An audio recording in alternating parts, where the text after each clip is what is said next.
along with me today as I haul hay, 8 bales at a time from about 7 or 8 miles away. We'll haul it in from another farm and stack it in my bale yard over here at this farm.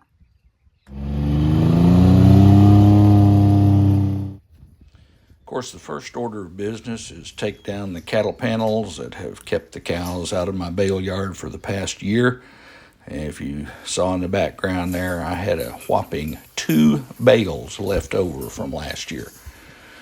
So we'll take the panels down, make it easier to get the tractor in and stack it, and I'll pull the post, the T-post, with this handy T-post puller that my wife got me for Christmas several years ago. It really comes in handy.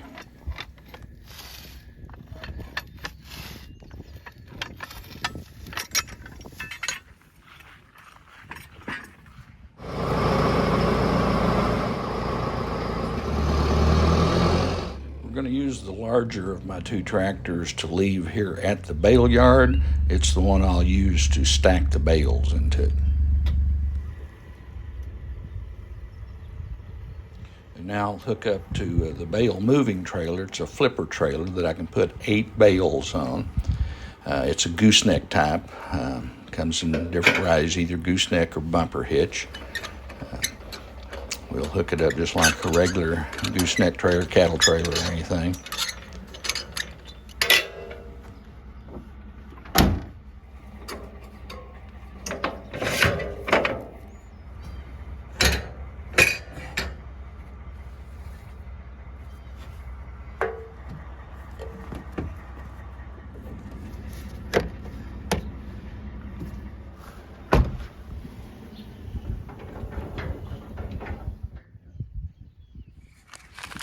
Now, since I haven't used this trailer in a year, since I moved hay last year, it needs to be greased.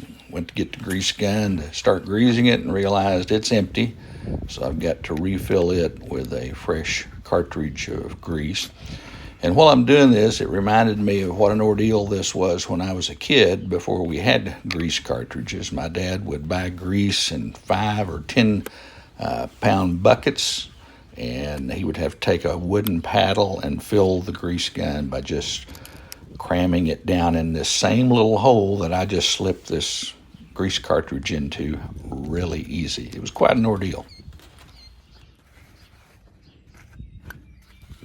A lot of guys these days actually even use an electric grease gun, but as you might expect, I'm old-fashioned and I continue to do it the hard way.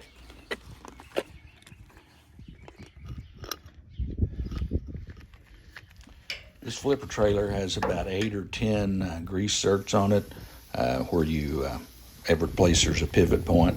Plus, also once a year, I'll spray down these runners with WD-40 and wipe them off. Makes the bales slide a lot easier.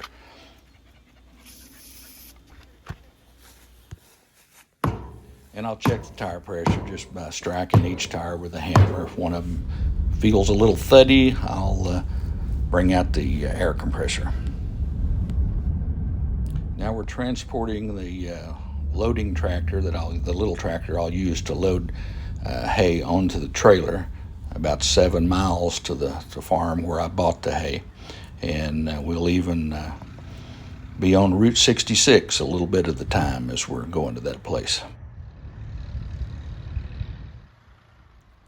Loading this flipper trailer is really a relatively easy task. You bring the bales over and set them on it, on the tail end of it, and then with each new bale you scoot them forward as far as your tractor will allow you to. And they slide on really very easy. These are 4-foot by 6-foot bales that are really tight grass hay, and especially because of the WD-40 I put on the runners, they're sliding on very easy.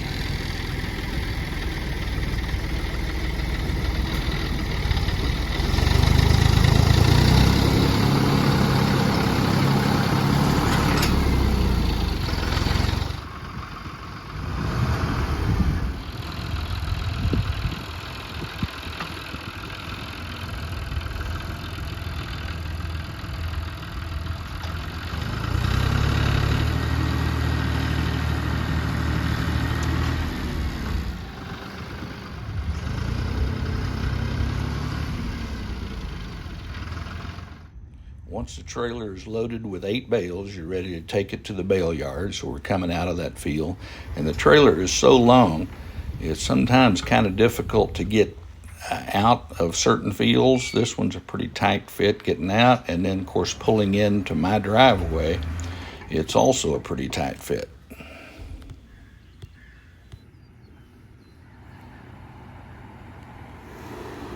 Once we get to the edge of the bale yard, unloading is a very simple task. All the bales dump, and it's very easy. Just move this arm. You see how they dump off very easily, and then you use the arm to put the trailer back in its original position and lock it, and you're ready for the next load.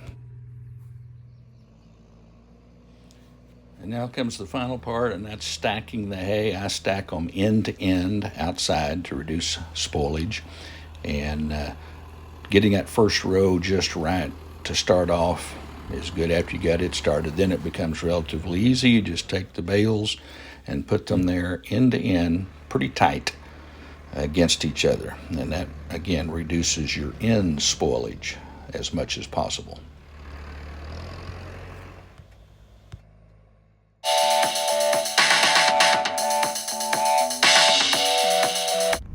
The neat thing about hauling hay from this particular farm is I get to pass by the historic Route 66 gas station with every trip of a load of hay.